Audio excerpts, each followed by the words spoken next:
I'm Austin Lawrence. I'm an author, paranormal investigator, and filmmaker, and you're listening to the Unfreaking Believable podcast.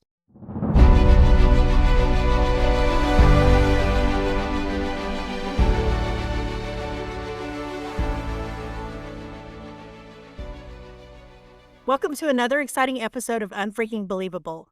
We invite you to pull up a chair, relax, and join in for the next 30 minutes or so as we bring you guests who will share with you the moment that made a difference in their lives. And it's all because of that one inciting incident. We believe that life is infinitely stranger than fiction, stranger than anything the mind can invent. You might even say, it's unfreaking believable. Welcome to the podcast. We're your hosts. I'm Jen. I'm Jenny. And I'm Betsy. How's everybody doing tonight? It has been a day. It has been. I agree.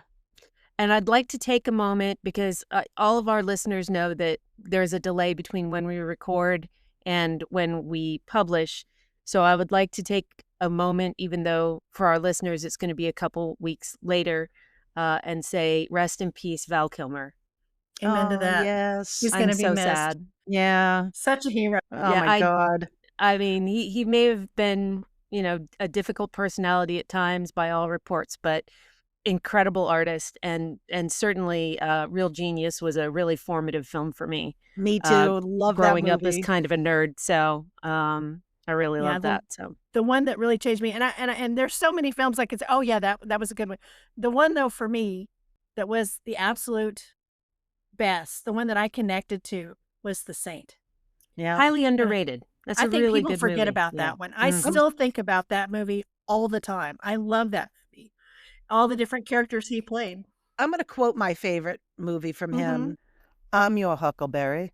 Why, Oh, Johnny love Ringo, that one. you look like somebody just walked over your grave. I love that one. We actually have a tombstone poster. We have a movie room upstairs with movie memorabilia and stuff, and we have a tombstone poster that's autographed by Val Kilmer. Oh my upstairs. God. So lucky. Yep. I can't wait to see that when I come down. And my husband actually bought me one of Val Kilmer's paintings because Val Kilmer Yeah. in his later years was a painter once he Yeah. lost his voice and everything. And so I have this beautiful blue painting on glass that is just stunning. So Nice. Wow. yeah. So Yeah. anyway, Definitely a sadder world today. Yes, it it is. is. It is. And that actually kind of leads into my word of the day. Ooh, let's hear it. Oh, ready Yes. for this. So our word of the day today is Xenocine. Xenocide. I'm not sure if Xenocine. it's sign or scene. Sign, But, scene. yeah, Either but one. it is the sense that time is moving faster. Oh, yeah. That's accurate. Yep. And so my feelings about the passing of Val Kilmer really highlight that, as does the fact that my sweet little baby is getting ready to do the senior prom. Yay. Yay. That comes really fast. I'm telling you, the kids, they grow up so fast. Yeah, unbelievable. Yeah. But That may tie into Jenny's fun facts for the day. we shall see. Yes, got a few fun facts for us today. First one is Harry Potter and the Deathly Hallows was published in the summer of 2007, which was the same summer the first iPhone was released. Okay. Oh my gosh. I can't imagine that, but That's I like was the cosmic burrito, time folding in on itself. That doesn't Uh-huh. make any sense that those two things happened in the same year. very strange. Yeah, it seemed crazy to me too, because I know the first smartphone that I got was Valentine's Day of 2011. So I'm like, wow, I knew they had Blackberries before that, but I didn't know iPhones were released back then. Yeah, me either. I've never owned an iPhone, I fully admit, but wow, that's Missing still out. No, I'm not. I'm 4 They all do generations it on ahead Google. of an iPhone. Android users, you know. Yeah, I'm an Android user. Weirdos. But anyway, what's our next fact, Jenny? The Magna Carta was signed in 1215, which was the same year Beijing was captured and burned by the Mongolians under the direction of Genghis Khan. Yeah, those crazy Mongolians that do that. I'm like, I didn't realize those two things were at the same. I'm like, I got to use this fun fact. It blew my mind. Mhm. Yeah. You think about things that are happening in different parts of the world at the same time. You know, Yeah. the Mayan Empire and the Egyptians were, about the same time. It's like, that just doesn't seem possible. Yep. That's astonishing. That's astonishing. You got one more for us? I got one more. So, very famous Harriet the Tortoise, who died in 2006. And she was actually photographed with the Croc Hunter. But she was alive to see Charles Darwin in person. And just to pull that into perspective, Charles Darwin sailed down to the Galapagos on the HMS Beagle in 1835. Wow. Did she Yeah, get his autograph? I don't know if there's a photo of them. Maybe he signed her shell. Maybe he signed her shell. Yeah, she Right. might have been a little shell shocked. So she had a picture with both Charles Darwin and Steve Irwin. I don't know if there was a picture with Charles Darwin, but I know there was one with Steve Irwin. Well, first of all, rest in peace, Steve Irwin. Yes. Another thing gone Hero way gone too too soon. soon. But that's an amazing fact. Tortoises That's live crazy. so long, though. So Yeah. long. It's amazing. Yep. All right. Well, are we ready to get this show on the road? Let's do it. All right. Well, our guest tonight is Austin Lawrence. He's a paranormal investigator and a seasoned storyteller with a passion for horror and supernatural. His unique perspective paints a picture on every page of his novels, Hell's Carnival and The Taylor Mill Horror, A True Story. His background in film photography, video production, and psychology enriches the narrative, immersing readers in the dark recesses of the human psyche. With his 15 years of experience as a paranormal investigator, Austin provides readers with an authentic and bone-chilling tale, and we are thrilled to have him on the show tonight. Austin, thanks for being here. Thank you for having me.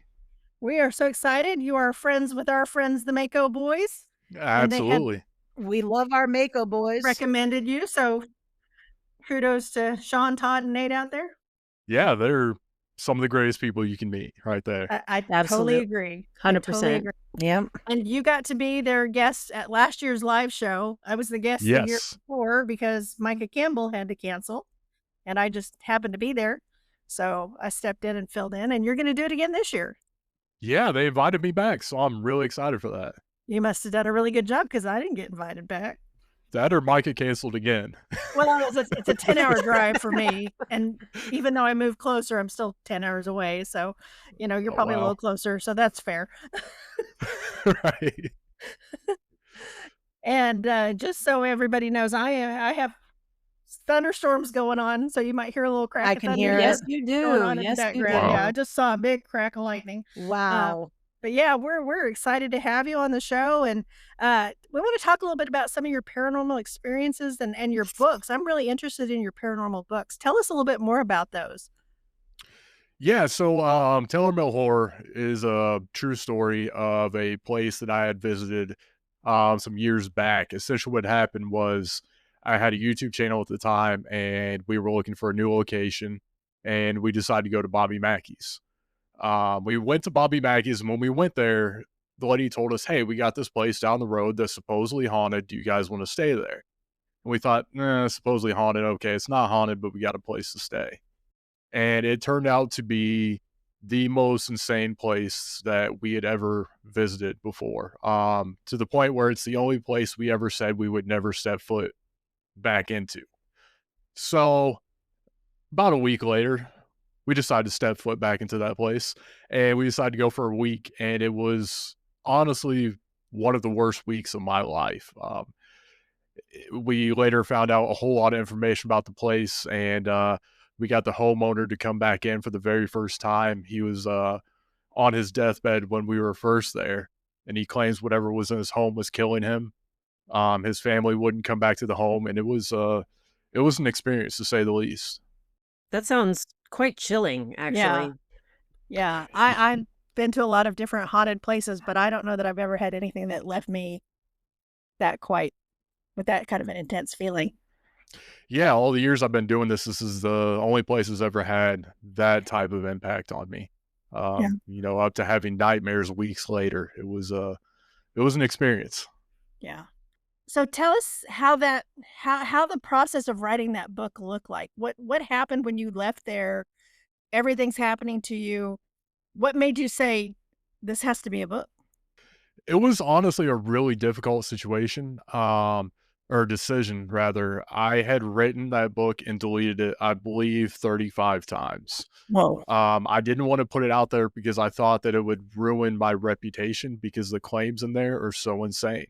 And they're things that I've heard people claim before, and I thought that they were making it up. This stuff couldn't happen. It couldn't exist. But eventually someone told me that, like, there's other people out there who have experienced this stuff and they need to hear that they're not alone. And so I just kind of put it out there and just hope for the best. Well, People really do need to hear that they're not alone, because it doesn't matter what form of art you're doing, whether you're writing, you're painting, you're an investigator, people always feel alone. Like, I can't do this because people are going to think I'm a fool. No, there's plenty of us out there that won't. Well, and I think too, especially if there are people who are having similar types of experiences, just hearing that there are other people experiencing those things, it kind of um it helps people to deal with the fear of what they're dealing with, because they realize they're not the only ones and that there are people who might believe them. Did you find that to be true, Austin? Yeah, there's definitely been a couple people who have reached out and they've said, we appreciate you putting this out because no one believes us and we're going through similar things. And, when stuff like that happens, you start to question your own sanity. And it got to the point where the homeowner was going to check himself into some sort of institution until his family started experiencing the same things, because initially it was just targeting him. And there was a point in time where he thought, maybe I'm just going crazy. So there's definitely people out there who are dealing with things that we can't even imagine. yeah, and I know that there are people who are especially sensitive to that. There may be other people who don't experience anything, but I can walk into an old building and it's all up in my face. I feel it, I sense it, I see things out of the corner of my Mhm. eye that Mhm. nobody else can see. And that does make you feel like you've lost your damn mind. Hmm. You and Jen are both very intuitive that way, Mhm. because even when I very first met Jen, she knew there was somebody, not evil following me, but when I told her I trip all the time and I think I have a hilarious ghost following me, she's like, "Oh, it's your great uncle, he gave you a watch and stuff." And all of it was true. And it was the first time I had ever met her. So I love the way they're both so intuitive with that. I wish I was that sensitive to it. Be careful what you wish for, though. There's Yeah. it's Yeah. definitely Yeah. two-sided. I mean, when I was teaching, and I've told stories before, so I'm not gonna take the time here to discuss that, but I've run into situations where, first of all, I didn't bring it up very much at all when I was teaching. Very, very rarely would I ever let it come up in conversation, but on the rare occasions that it did, sometimes that didn't work out real well for me. Right. So, but that having been said, how long were you involved in paranormal investigating by the time you were called to investigate that particular story? I think I was probably about 2 to 3 years in at that point, so still pretty fresh in the scene. And were you investigating with a larger group, or was it just kind of you and a small group of people, or It was me and one other guy, and Okay. that was it.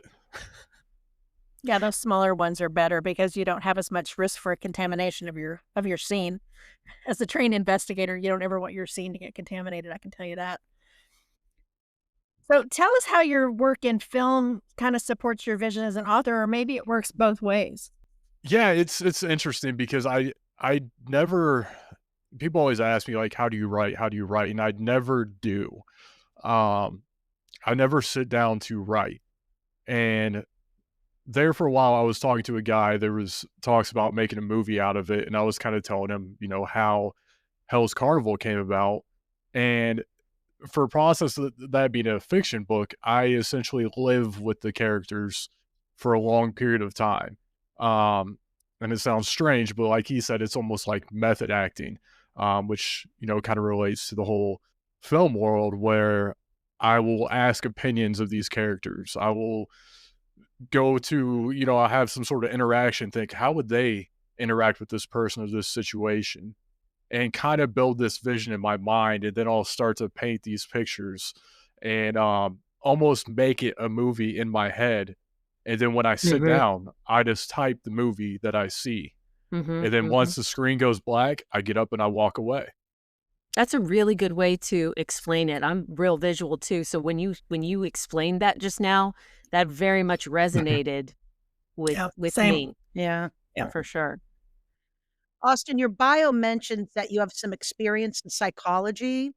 What's your experience and how does that work in and or tie into your paranormal investigations or writing books? Yeah, so I took some psychology in college, but more so I've been interested in it my entire life. And the way that it kind of works in, I actually just recorded with a guy for my show a couple days ago and we were talking about it. A lot of these places we go in and we see these bad people who may have been there. And understanding the psychology and how you and I very well could have been one bad day away from being that person who is forever remembered as this horrible person.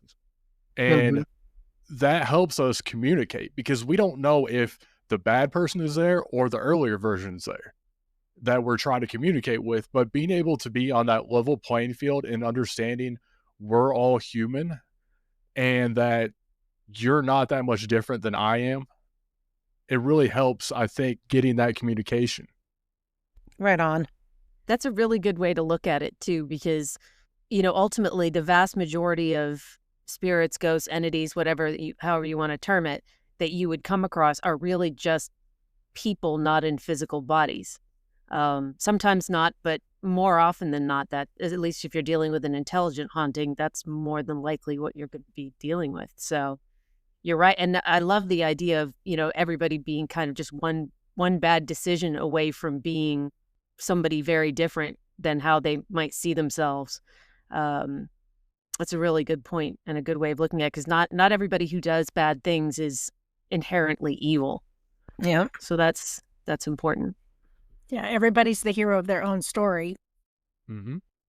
So, Yeah, I totally agree, and, on the new season, one of the places I go is the Boyhood Church of Jim Jones, and you look at Jim Jones, and his childhood was so terrible, and he was so neglected to where he was wandering the streets naked and hungry, and you think, was he this horrible, horrible person when he did all these great things early in life? Or if I went through that childhood, would I have went down that same path? There's a lot of psychology that goes into who he became, and if you can understand that, then you can come to him on a level playing field and kinda understand what may have transpired. Hmm. Yeah. Well, not to say that people's backgrounds excuses behavior, but it sometimes explains behavior. Exactly. So yeah, yeah, that makes a lot of sense, and that's kind of an interesting approach to talking to spirits as well, I think. Yeah, I mean, a lot of people will go in there and approach him like he's a monster, but like I said, you don't know if he grew up in this church, maybe we have 12-year-old Jim Jones in there and you're yelling at him and telling him he's an evil person. What are you gonna get? Not gonna get anything. Hmm. That's interesting. I don't think I've ever had anybody present the idea of, so you always just assume that when you're talking to a spirit, it's kind of who they were at the time of their passing. But it's interesting to think about that they could be anywhere along that timeline, because time Mhm. is, a construct of our existence, not so much theirs. So Yep. that's very, and I feel another book coming on. you're getting ideas, aren't you, over there plotting? Ruh-oh. Yep. So, Austin, how did you get started in film? Was that something you were always interested in? Yeah, it's something that always kinda blew my mind. Honestly, I think it goes all the way back to the first time that I saw Jurassic Park, and I was so blown away. And I've always been the type of kid and type of person growing up that has to know how everything works and how everything's done. So I started, really diving down that rabbit hole of how did they make this movie and understanding the magic and just the artistry and everything that went into it. I was just enthralled and I fell in love with it when I was probably 10, 11, 12 years old. That movie still holds up today. Yeah, I've it just does. recently done the whole, the first 3 and the newer 3 that are out, or the most recent 3, and, I mean, even though 2 was horrible, I love the original Jurassic Park. Oh, yeah, it's the best. Oh, I shouldn't say that about 2. Wasn't Bob in that? Yeah, we have a friend that was in one of the movies. He got stepped on Yeah. Oh, by a dinosaur. We can edit that later. Sorry, Bob. Okay, so I have a very important question then, and I want to ask, this is for everybody. What is your favorite dinosaur? Velociraptor. Stegosaurus. mm, Well, I mean, I would say probably plesiosaur because if you know me, but Well, yeah, because Nessie. barring the Loch Ness monster, I would say Stegosaurus. How about you, Austin? that is such a tough decision. The big part of me wants to say T-Rex because that's my childhood thing, and I think that is for most young Yeah. boys. But the Velociraptor, probably. Yeah. Yeah. Yeah. When you ask kids that question, I always have a funny answer back for them what my favorite dinosaur is. I'm like, it's the thesaurus. He's huge. He's enormous. He's gigantic. Yeah, see, I like the little ones because you should never count the little guy out because you get a lot of little guys Never. together Yep. and they will take your butt down. Hmm. Well, Austin, we have kind of danced around a few gravestones tonight, but we're finally going to dig up some bodies because it's time for you to tell us why we wrote you on the show. Are you ready to tell us your unfreaking believable story? Absolutely. Okay, the microphone is all yours. So 2024 into 2025 really changed my entire perspective on the entire paranormal world. It started with me deciding to go back and film a show entitled The Dead Chronicles. And the reason why I wanted to do that is there is a place in Indiana called the Randolph County Asylum. And in there is a woman who passed away from a very tragic death, named Ida Gunkel. And everyone who goes there kind of knows her as this crazy woman. She had syphilis that ate away at her brain, and she lost her mind, and she was ended up having to be locked down in the basement so she didn't hurt herself during the nighttime. And everyone who went down there kind of wasn't that respectful to her, talking about her last days, how that make you feel, and things like that. So I decided to go back and try to change the entire narrative on her. And that's where I came up with the title Dead Chronicles, bring back the stories that have died away about her that brings out the good side. And so I went out to the asylum and I filmed and I got done and I got some good evidence, but it just wasn't enough for me to completely change the narrative. And I was thinking to myself, well, how can I change her story? And I remembered back out at the asylum, they said that there's 50 graves out there. They don't know where, but they know there's 50 graves out there. And I just kind of thought, you know what? That's it. If I can find these graves because of Ida, this can totally change everyone's perspective on her because she did this through me. So I decided to start raising money. And this was during the time that I was doing the first live show for Middle Aged and Creeped Out. And Sean and a lot of the people there helped me out and donated all this money. And I raised enough money to bring a man named Billy Wilkerson all the way from Franklin, Kentucky to Indiana to do some ground penetrating radar to find these graves.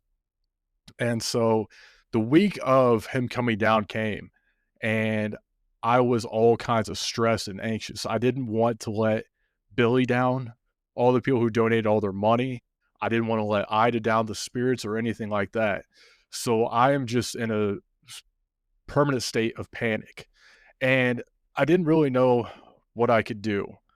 But then I remembered I'm now good friends with a psychic medium named Mark Elliott Foltz. And I never really believed in them, but he kind of changed my perspective. And I called him up and I said, hey, is there any way you can help me find these graves? And he said, sure, give me a day. I'll get back to you. So within the next day, he draws me this map of where these graves supposedly are. And then he paints this beautiful picture. And he said, this is a woman named Mary. He said, she never lived at the asylum, but she has some ties to it. And she showed me where the graves are. And she stood there behind this stone structure, like a pillar with this tree in the background. And I was like, all right, Mark, whatever you say.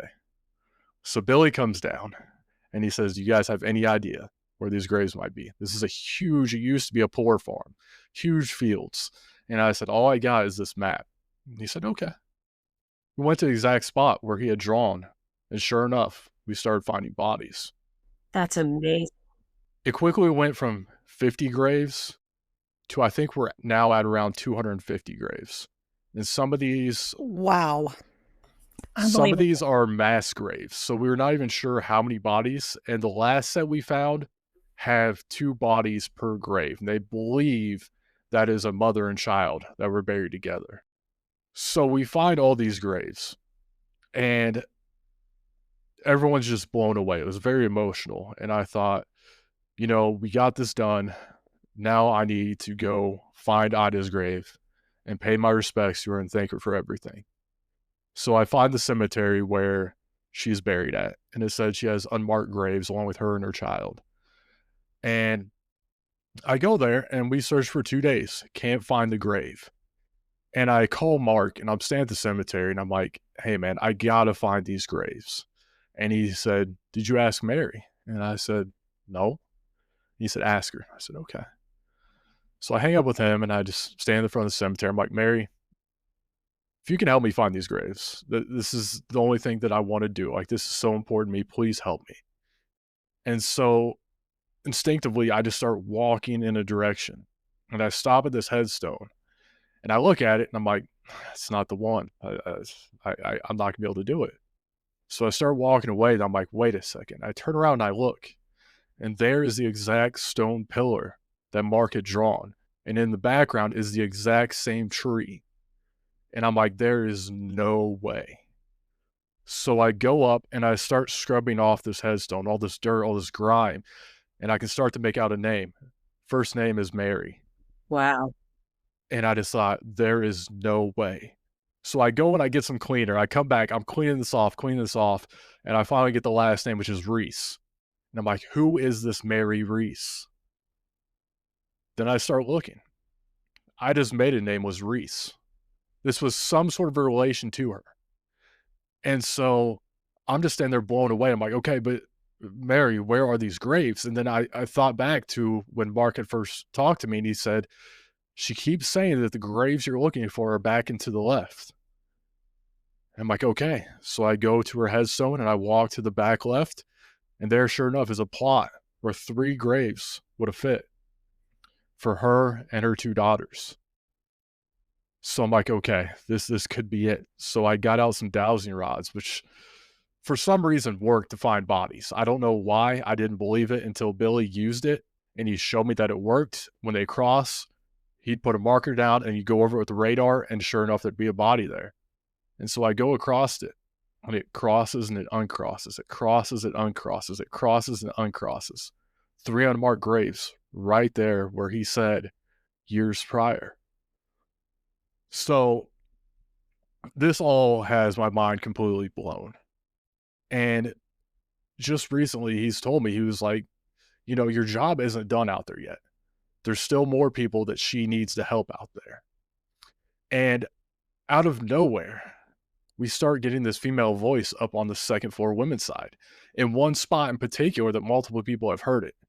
And this is right outside of the room of a woman named Lulu.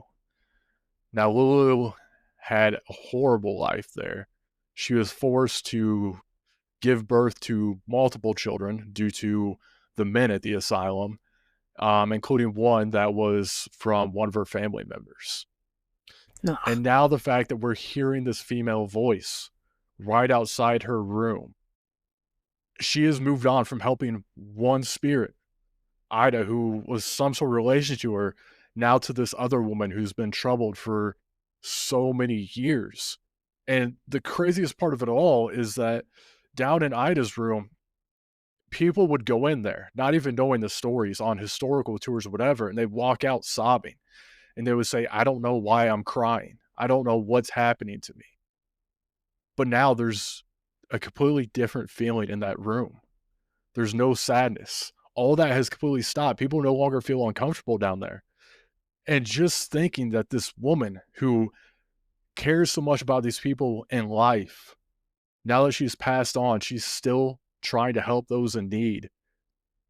it has just changed my perspective on everything forever, and I still try to wrap my head around it.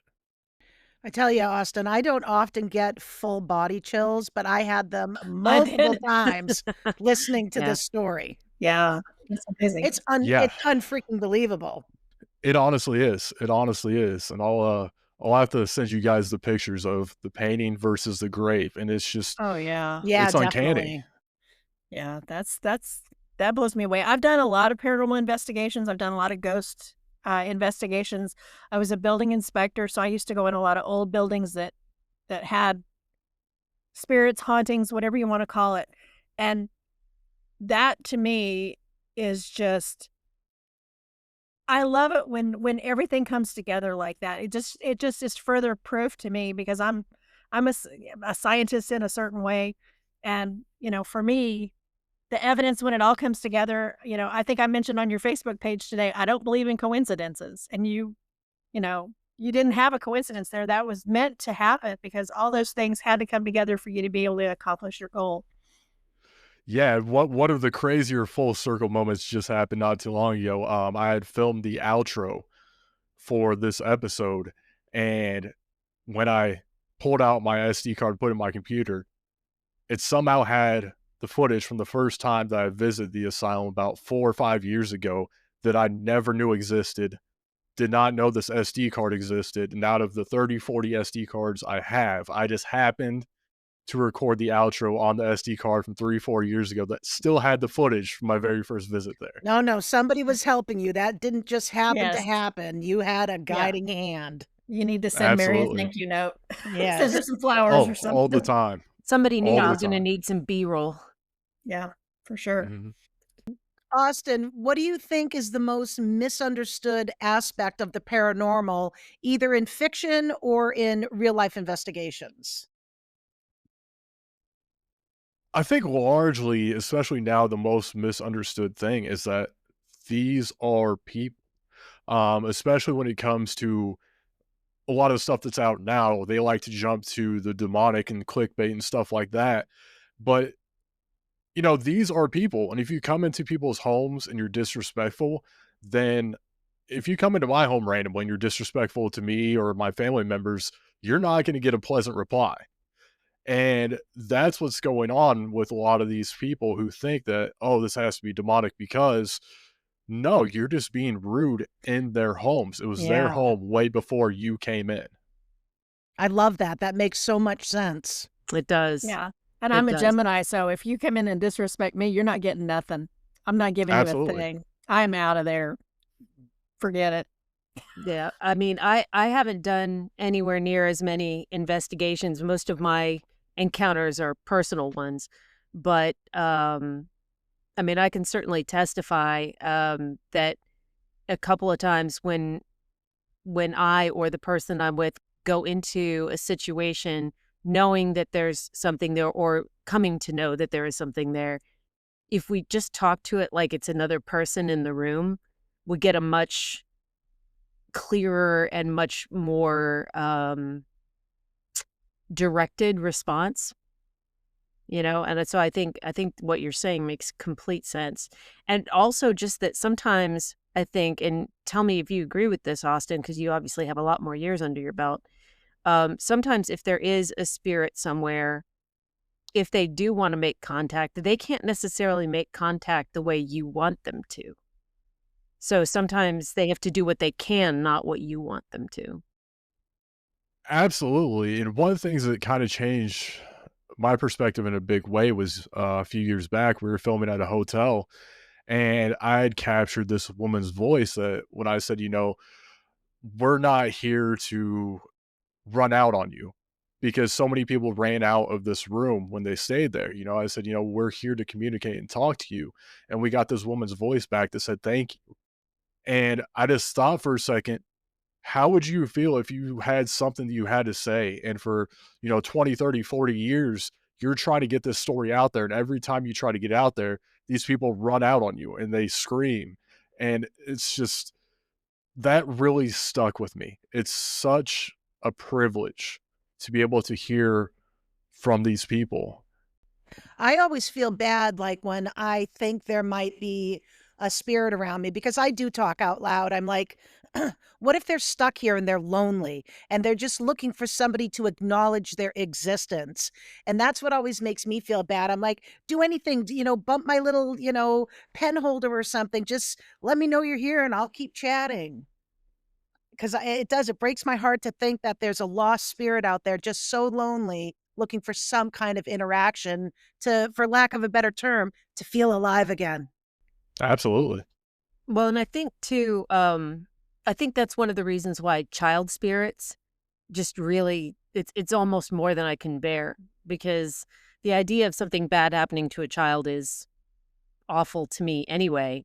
But the idea of a lost child being unable to interact or find their way or whatever, is just incredibly tragic to me. Heartbreaking. Yeah. Yeah. There's a little child spirit out at the asylum as well that I've become really good friends with. I always tell him that he's my buddy, and I've had plenty of experiences with him, and I got to see him for the first time. And I don't know if anyone else has really seen him, but I saw him in full body, and I just started crying. It was absolutely amazing that he would trust me enough to see that, but at the same time, it is sad because one of the times when I was communicating with him, I asked him how old he was, and I got back the response that he didn't know because he didn't know how much time has passed since he passed away, and he's aware of that. And it's tragic, but at the same time, being able to go in there and communicate with him and having people go in there and interact with him, it seems like he's happy with that. There was this one time I was on light duty. I was a firefighter for 11 years. And when I was on light duty, I wasn't able to go in and fight the fire. So what I was doing was photographing the fire. And the image, I wish I could get copies of these images. I should ask my old chief because up in the windows, I mean, this fire was rocking. It had a barn that had just had all new pellets and hay delivered. So this thing was intense to say the least. But I'm like, I swear I could see when I zoomed in, I took a picture that I could see a child up in the window. And sure enough, when these photos were developed, you could see the outline of a child. And I'm like, I need to know about this house that burnt down. Well, come to find out, it used to be an old stagecoach house where people would stop. And the child wound up being murdered there. I'm sure assaulted. It didn't say that. But yeah, it was a stagecoach run through where people would stay like a bed and breakfast or whatever. And unfortunately, the child was murdered there, but it was captured in the images on film, and I really need to get a hold of those. I'd like to see those, Jenny, for sure. Yeah, I should ask my fire chief. Yeah. I have done a couple investigations at places where there were known children spirits that were very active at those locations, and I have had them come up and tug on my pant leg, and I will always stop and talk to them and sometimes take toys and things for them to play with if I know I'm going into that. But we did an investigation not too long ago that I actually had candy in my pocket. And one of the EVPs we picked up was a little kid said, can I have some candy? And I forgot I had the candy in my pocket. Yeah. Well, when we went to Georgia on our girls' trip last year, and we went to multiple cemeteries, but one of them, I forget what the name of it is. You ladies will have to help me out. But we brought toys to put on the graves, Yeah. for all the Right. children and stuff. Yeah. Yeah. I don't remember which one that was because we went to a couple of them, but yeah, I remember that. That was And near the witch's grave. It was the witch's yeah, grave. Yeah. so yeah, we have to remember that there's all ages. They sometimes they stay at the age they were, and sometimes they grow. But you know, it's different when you're investigating cemeteries and buildings and things like that where children were involved in either a traumatic death or a murder or something like that. And yeah, definitely blows me away. Austin, I'm curious, what is either your favorite urban legend or your favorite ghost story? Ooh, that's a good question. So, the one that I always go back to because this scared the crap out of me as a child, and I don't even remember where I read it, but it was a very popular thing back in the day where they would talk about how there was a building and something tragic happened and they leveled the building and then they built a new one on top. And there were these people in this office that would see these apparitions walking. But the thing is that where the stairs once were is now a floor. So the people on one floor would just see the top half of the apparition, and the people on the floor below would see their legs just walking. And I don't know why Wow. that's always stuck with me. That would creep me out. That would creep That's me Right. out too, That's a man. great Oh, image, though. I love that. Yeah. I'm so glad I asked that question. I never expected to hear that. Why don't you share with our listeners where they can find you and learn more about your books, films, and paranormal research? You can currently pick up Hell's Carnival and Taylor Mill Horror on Amazon, and also on the Audible app.